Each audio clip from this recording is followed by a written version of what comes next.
largest reasons I tend to avoid school romance comedy is because of one thing and one thing only.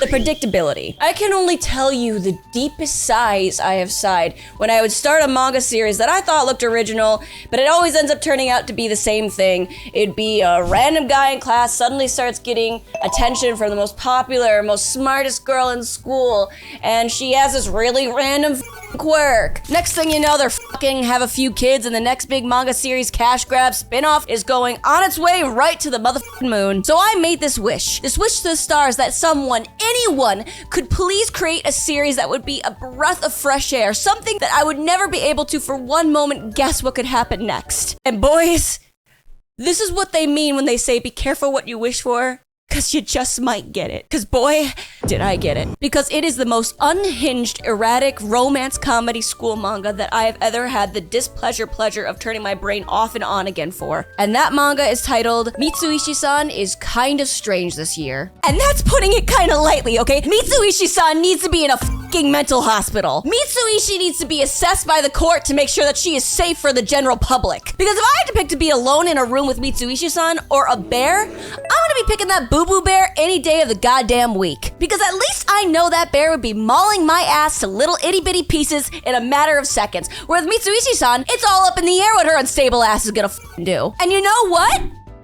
It's kind of amazing. But you know what actually sounds just so delicious? Cooking up monsters with a group of familiar friends, which you can do for a limited time in the fantasy tactical RPG Sword of Convaleria. A turn-based pixel-styled game where you can customize your squad while you collect and train your team of mercenaries, all while using your own strategies to save the kingdom of Iria. And from August 29th to September 25th, Sword of Convaleria is having a delectable collab with Delicious in Dungeon. Meet up with the Lio squad and explore a new mysterious dungeon where you can cook up monsters along the way. Don't want to part from your new crew? Well, lucky you. You can pull for the characters Marcel from August 29th to September 25th and Fallon from September 12th to 25th. You are given 50% the first 10 pull and guaranteed to get the featured collab legendary character in 100 pulls. You are also able to get the collab character Senshi for free if you complete the time-limited quests. Cook up some monsters and strengthen your bonds as you search for missing companions and uncover the hidden secrets in this new place. You can also gain an abundance of new summon resources by logging in and completing these quests. So what is there to think about? Download Sword of Convaleria now by checking out the links in my description. Thank you again to Sword of Convaleria, and now back to the video. Now, I first heard of this manga because so many people online were like saying it's so crazy, it's so bizarre. And I'm like, okay, you know, I could do with a little dip in my toesy woesies for something new and unusual. The best way I can explain this manga to you is think Karate High School, but with like a darker ambiance. Also throw some romance mixed in there because all of the characters in this manga do actions that your brain just can't seem to understand, but all of the characters, no matter how absurd the other characters' actions are, they just kind of roll with it, and they build off of the weird situation no matter how meager it starts off being. But each action Mitsuishi takes in this manga is beyond the most just off the wall. But no matter how absurd the story is, there is a story. Now, each chapter is super short form, so this story, this manga is not very intricate, okay? This manga starts off kind of cliche, with Mitsuishi-san being the most pretty and smartest girl in the entire school, suddenly, randomly, taking interest in a random guy in her class called Hajime Ichinose. And Hajime Ichinose is just your average guy. He doesn't really take school seriously, but he has friends, and he's like, chills out, talks with like everybody in his class a little bit. He's not popular, he's just a random guy. At the beginning of this manga, I honestly opened it and I was wondering what the hell people were talking about because the first few chapters are very normal. It is just Mitsuishi-san talking to Hajime, getting to know him, and then suddenly they become to feel a bit more comfortable around each other. So much so that Mitsuishi-san begins to unleash her inner yandere. And her inner yandere starts off very tame for what it usually is, okay? She steals his house key and goes and watches him sleep. Okay, nothing I haven't seen before. And they be doing funny things while getting to know each other. Like one chapter, Mitsuishi sees that Hajime has a whole box of Pocky and she's like, oh my god, can I have one? I see you eating one. Thinking that maybe they might do like the whole little like, oh, you eat one side, I eat the other. Instead, he just takes the rest of the Pocky in it and just shoves it into her mouth. And everyone around him like, okay. Or there'll be another chapter where Mitsuishi lets Hajime borrow her gym uniform, and when he's like, okay, I'll hand it back into you and I'll have it washed, she's like, don't have it washed, bye. Like, it'll be like lightly playful stuff. And pause, because at this point, I truly felt like I knew what I was signing up for. I thought I could see where the story was headed. A light gag manga with some truthfully lightly deranged moments just thrown in there with some little obscure characters, but what are you gonna do? It's nothing that I can't see coming. If you asked me at the beginning of the chapter, what sort of events do I think the characters are gonna unfold, I didn't know what to tell you because it's all so random. But with that in mind, nothing could prepare my heart for the absolute batshittery that this does as this manga goes on. My God. Because as this manga goes on, she becomes more and more and more berserk. So, because although Mitsuishi would do like a bunch of odd things, like she'd like suck on a sucker and then like put it in his mouth, or be like, oh, don't wash your gym clothes, I want to smell you, or start huffing his blankets and stuff like that. It's nothing abnormal in the terms of anime. But then we get a chapter where she's sucking on his baby teeth. And we see her sucking on his baby teeth like they're everlasting gobstopper up in this bit. Here I am starting this chapter, right? Mitsuishi goes to Hajime's house to help him study, and then she starts to take a little baggie out, puts it in her mouth, like little rolls it around like it's like a fine wine, like it's Asuka Langley's piss age vintage 25 years, and she's swirling it in her mouth. So Hajime sees that she's putting something in her mouth, and it's like, oh my God, is she sick? Is this medicine? Like, what's wrong with her? So he goes over, takes a peek at the bag where she's taking out the stuff that's putting it in her mouth, and it says on it, Hajime's baby teeth.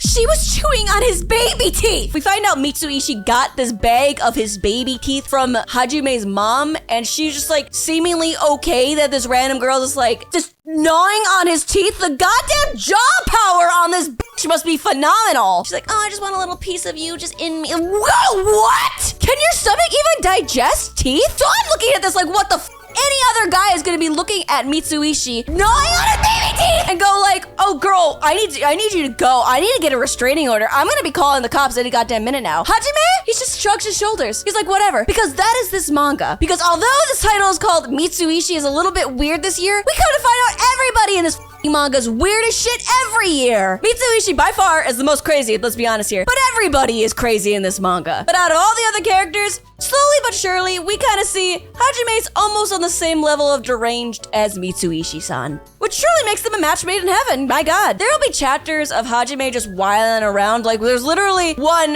where Mitsuishi and Hajime are playing basketball, but because Mitsuishi's so good at everything, they know that she's gonna like play him and she'll win right away. So to try to make it interesting, Mitsuishi's like, okay, you can use any trick that you want in the goddamn book to try and beat me at basketball. What does this motherfucker do? He takes off all his goddamn clothes. Everything is out to bear. He gets completely naked in his school gym to try and draw her attention away from the basketball. And then after he takes off all of his clothes, he just begins wrapping himself in her long hair until he's like in a bondage hair sort of situation thing. And Mitsuishi just sitting there like, this is just normal for her. Which is saying something, okay? She's done a lot throughout this manga. I'm just laying out a few things. But then after a few good laughs and chuckles, Mitsuishi-san looks at the situation and is just like, I don't want you to remember this situation, Hajime. Make yourself forget. So in turn, he just slams his head repeatedly on the ground until there's blood everywhere, and then gets up and is like, what? He gets up, puts on his clothes, and it's just like, I don't even know how I got here. I think I know what I got for breakfast, but what truly makes this manga so good is the chemistry and the comedy between these two. Like, separately, they do things that are funny, sure, but when it's together, it's like such crackhead behavior that you are literally like,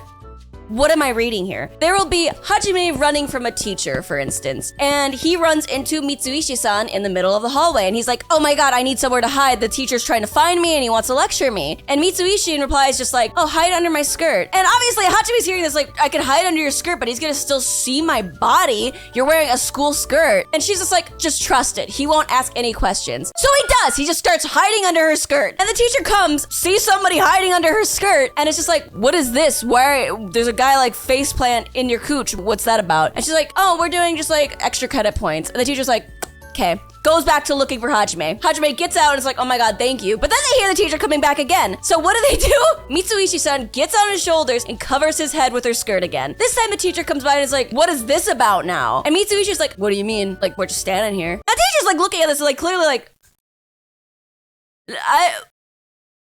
Okay, she literally gaslit him into thinking somebody wasn't actually there. I was laughing so hard at this manga chapter. This is actually why I kind of wanted to make this video, is because it was so funny to see how much they on the same wavelength they were. And it proves it not only in comedic moments, but also during the darker moments in the manga as well, because there are some. Don't get me wrong though, this is definitely a comedy manga, but there are like some little darker elements thrown in there a little bit. Like, for example, we come to find out that Mitsuishi-san is attracted to Hajime because she initially felt like he reminded her of her father. Okay, gross. But then we get brief flashbacks of her with her father, and you could tell that she's very disturbed, especially when thinking about her dad. And then we have Hajime's family, which just straight up, they don't like him. Like, his parents do not like Hajime. And this isn't me speculating, by the way. His mom literally says out front, yeah, I don't like my son. And when she's asked why, he's like, oh, he reminds me too much of his dad. Like, lady, that's your son? And then